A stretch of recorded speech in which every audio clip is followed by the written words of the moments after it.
Soy Carlos Dada, director de El Faro. Hacer periodismo en Centroamérica es cada vez más difícil. Trabajamos bajo acosos, amenazas y detenciones arbitrarias por parte de regímenes que necesitan ocultar su corrupción, sus abusos de poder y sus pactos mafiosos. Informarte con El Faro es gratis. Hacer El Faro no. Demanda muchos recursos. Si nuestro trabajo te parece importante, ayúdanos a seguirlo haciendo. Unite como suscriptor en nuestro programa de excavación ciudadana. Ingresa a apoya.elfaro.net. Gracias. Soy Graciela Barrera. Es 18 de abril. Hoy en el resumen, Gobierno propone ley que abre servicios públicos a contratos privados por 50 años.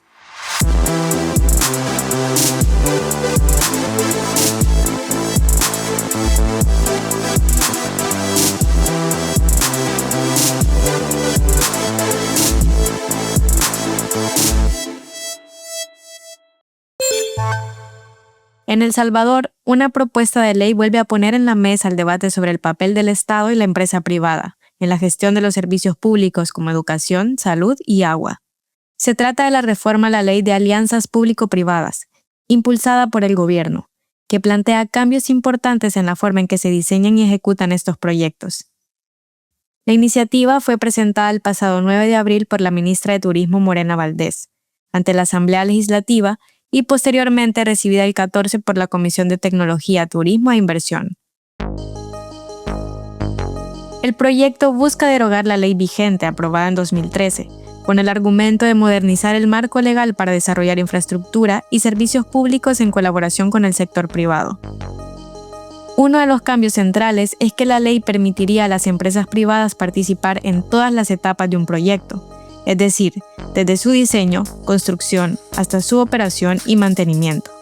Esto incluye procesos como la reparación, modernización, expansión y explotación de los servicios. Los contratos podrán ser firmados por distintas instituciones del Estado, el órgano ejecutivo, entidades autónomas como la Comisión Ejecutiva Hidroeléctrica del Río Lempa, conocida como CEL, y también las municipalidades. Además, la propuesta amplía la duración de estos contratos hasta un máximo de 50 años, incluyendo prórrogas. También establece dos formas de financiamiento: proyectos autosostenibles, pagados por los usuarios mediante tarifas, o proyectos cofinanciados donde el Estado aporta recursos o garantías. Otro elemento clave es la creación de la Dirección Nacional de Alianzas Público-Privadas, que será conocida como DAPP. Esta funcionaría dentro del Ministerio de Hacienda, aunque con autonomía técnica. El ministro de Hacienda, quien es designado por el presidente, será el encargado de nombrar al director. Esta entidad estará a cargo de definir qué sectores son prioritarios, evaluar si los proyectos son viables y decidir cuáles pueden ser considerados de interés público. Además, podrá revisar las propuestas presentadas por el sector privado y determinar si cumplen con los requisitos para avanzar. El proceso también contempla la creación de una comisión de evaluación de ofertas, integrada por la DAPP y la institución encargada del proyecto. Esta comisión analizará las propuestas, pero la decisión final de aprobar o rechazar recaerá en la entidad contratante. Actualmente, esta función la realiza la Agencia de Promoción de Inversiones y Exportaciones de El Salvador, conocida como Invest, que desde 2023 sustituyó a Proesa y es la encargada de aprobar proyectos, bases de licitación y contratos. Sin embargo, la reforma elimina varios mecanismos de control contemplados en la ley anterior, entre ellos la supervisión independiente, algunos límites al gasto estatal y ciertas garantías de transparencia. La propuesta también abre la posibilidad de que empresas privadas participen activamente en servicios públicos, como salud, educación y agua, sectores que han estado en crisis los últimos meses. En salud, por la falta de medicamentos y retrasos en sus entregas en el ISSSTE. Tanto el gremio de salud como educación han denunciado despidos masivos y proyectos impulsados por el gobierno no se concretaron. En septiembre de 2022, el gobierno de Nayib Bukele lanzó el programa Mi Nueva Escuela, con la promesa de renovar 5.150 centros educativos en un plazo de 5 años, lo que implicaba intervenir cerca de 1.000 escuelas por año, Sin embargo, en enero de 2025, en El Faro revelamos que según un informe oficial enviado a Naciones Unidas, entre 2020 y 2024, solo se realizaron mejoras parciales o completas en 424 escuelas, es decir, menos del 10% de la meta. La diputada Dania González de Nuevas Ideas afirmó en la Comisión de Tecnología, Turismo e Inversión que los servicios básicos están protegidos por la Constitución, aunque no estén expresamente incluidos en la propuesta de ley. Y en algunos artículos muy concretos de la Constitución de El Salvador asigna al Estado ciertas responsabilidades directas sobre servicios específicos como salud, educación, agua, etc. Y como es también de conocimiento de muchos de ustedes, tenemos dentro del derecho cuáles son los instrumentos jurídicos que tienen un mayor peso. Tenemos la pirámide de Kelsen, que nos establece que la Constitución es la que prima dentro de cualquier ley secundaria. Pero en la práctica, los diputados oficialistas han hecho cambios que les permiten modificar la Constitución con más facilidad, incluso saltándose reglas que antes funcionaban como candados, como la que impedía la reelección presidencial. La aprobación de la ley en 2013 se consideró como un paso importante para mejorar la infraestructura y la calidad de los servicios públicos, según un análisis de la Fundación Salvadoreña para el Desarrollo Económico y Social. También permitió al país posicionarse con un marco legal moderno y acceder a cooperación internacional para fortalecer sus capacidades en este tipo de proyectos. Pero la nueva propuesta introduce cambios que generan cuestionamientos. El Centro de Estudios Jurídicos advirtió en un artículo publicado en la prensa gráfica que aunque las alianzas público-privadas pueden atraer inversión y mejorar la eficiencia, su aplicación en servicios esenciales plantea riesgos. Según este análisis, el problema no es solo de eficiencia, sino de garantizar que no se vulneren principios constitucionales como el acceso universal a servicios básicos y el rol del Estado como garante de estos derechos. También advierten que, sin controles claros y con contratos de largo plazo, el país podría terminar cediendo responsabilidades fundamentales. Por eso, sostienen que cualquier reforma debe priorizar la protección de los derechos ciudadanos por encima de los beneficios económicos.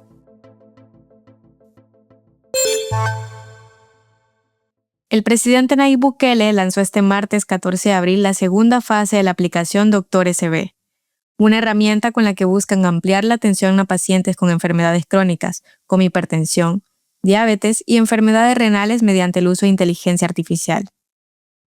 La apuesta, según lo presentado en cadena nacional, es que los pacientes puedan ser monitoreados de forma más constante a través de la aplicación.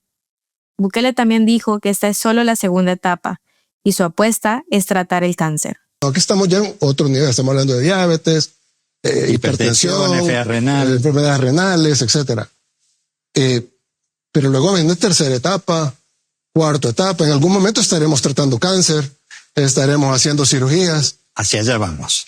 El impulso de esta estrategia digital ocurre en paralelo a una reconfiguración del gasto en salud. El presupuesto general de la Nación, aprobado por la Asamblea Legislativa a finales de 2025, asigna más de $106.8 millones a la telemedicina, una partida incluida dentro del Hospital El Salvador, el centro insignia del gobierno. El contraste presupuestario también revela prioridades. Hospitales como el Bloom, el único centro público especializado en niñez, tendrán un presupuesto de $63.5 millones, casi un 40% menos que Hospital El Salvador. El Hospital Sacamil, otro de los principales centros de atención del país, contará con cerca de $50 millones menos que lo destinado a la telemedicina. No es la primera vez que Bukele impulsa proyectos tecnológicos como solución a problemas estructurales. Su apuesta por el Bitcoin como moneda de curso legal tuvo una adopción limitada en el país. Un informe de Cristosal estimó que el Estado invirtió unos $329 millones en esa estrategia, que terminó siendo retirada el año pasado. Ya no va a existir la partida de gastos reservados, o partida secreta, como se le llamaba antes. Ese es Nayib Bukele hace 6 años. En esa conferencia no solo habló de la partida secreta, también prometió que el dinero del Organismo de Inteligencia del Estado, conocido como OIE, sería fiscalizado y que serviría para evitar la corrupción. La prensa gráfica publicó que solo en 2025 ejecutó $63 millones, es 42 veces más que el presupuesto original aprobado por la Asamblea, que era de apenas 1.5 millones. El OIE depende de Casa Presidencial y se encarga de anticipar amenazas, proteger al presidente y su círculo cercano, y organizar la seguridad y el protocolo en eventos oficiales. Entre 2019 y 2025, el presupuesto público asignado a inteligencia sumó 54.7 millones, pero el gasto real alcanzó los 238.9 millones, es decir, en promedio, se ejecutó 4.4 veces más de lo aprobado. Esto ocurre en paralelo a otro cambio más silencioso. Aunque el gobierno asegura que eliminó la partida secreta como categoría, en la práctica ha dejado de detallar los gastos específicos de la presidencia. Ya no se sabe cuánto se destina a publicidad, asesores o viáticos. El uso de estos fondos ha estado históricamente ligado a partidas reservadas, cuestionadas por la falta de transparencia y señaladas en casos de corrupción.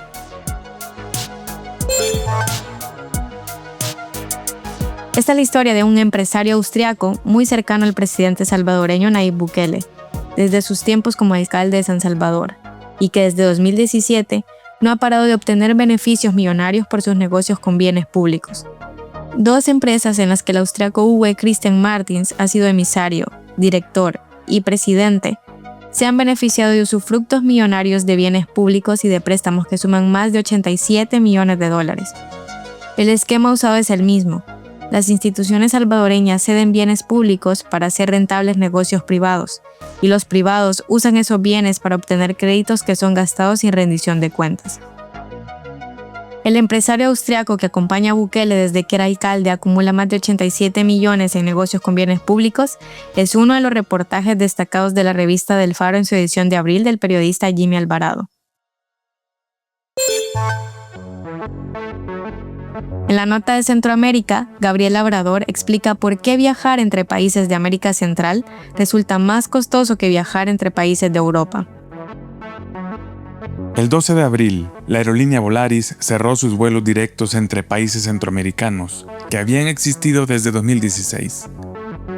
La compañía dijo que no habían podido cumplir su promesa de ser una aerolínea de bajo costo, debido a los altos impuestos colocados por los gobiernos que aumentaban el precio final de los pasajes. Las consecuencias inmediatas del cierre, según Volaris, es que en Centroamérica solo habrá vuelos a costo tradicional y no de low cost. El diario El Financiero lo tituló como "El fin de los vuelos baratos".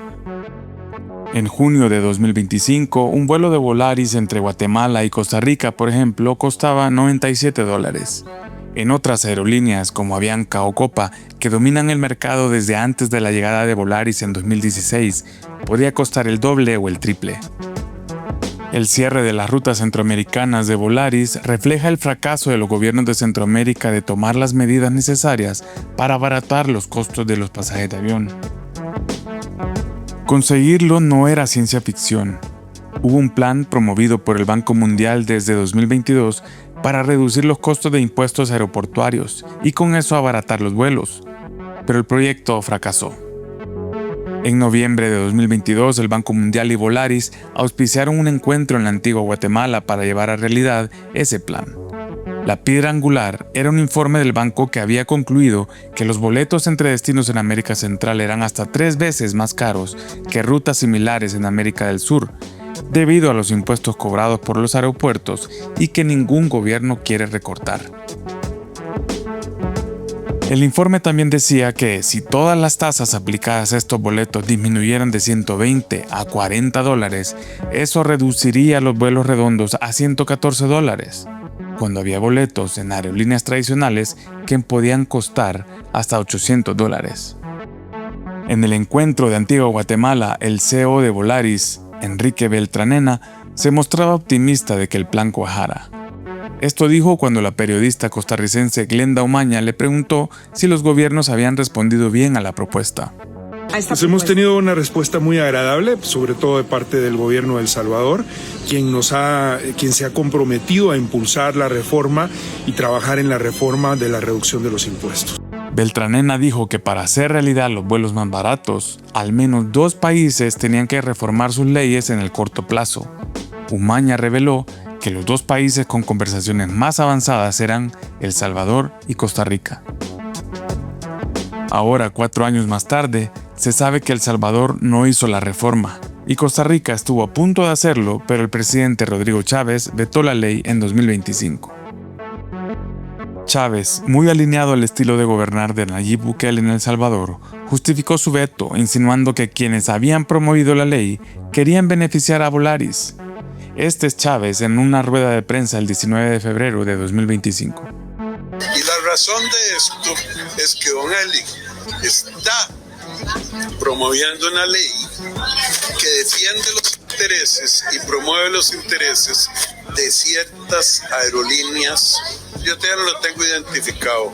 Y quien hacer eso ataca, corroe el turismo nacional. Ante la falta de voluntad de los gobiernos de Centroamérica, Volaris cerró sus vuelos regionales y solo mantendrá sus rutas desde y hacia Norteamérica. Con el cierre, las aerolíneas Avianca y Copa ahora se repartirán ese 14% del mercado centroamericano que cubría Volaris. La gran ganadora parece Avianca, que por sí sola domina el 57% de todos los vuelos en la región. La salida de Volaris podría ser una mala noticia, pero esta semana Roberto Crit, el principal accionista de Avianca y también accionista de Volaris, intentó levantar los ánimos. Junto con el presidente Bukele, inauguró el Hangar 7 de la compañía de reparación de aviones Aeroman, de la que Crit también es dueño. Crit no ocultó su entusiasmo hacia Bukele.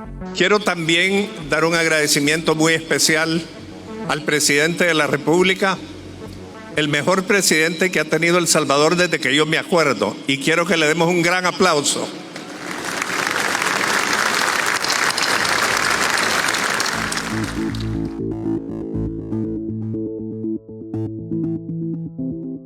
Aquí termina el episodio de hoy del Resumen, un podcast original del Faro Audio. Suscríbete en Spotify, Apple Podcasts o iHeartRadio. Gabriela Cáceres y yo escribimos este episodio con reportes de Andrés Dimas. La edición es de Victoria Delgado. El arte de portada es de Daniel Reyes. La producción de sonido y música es de Omnium.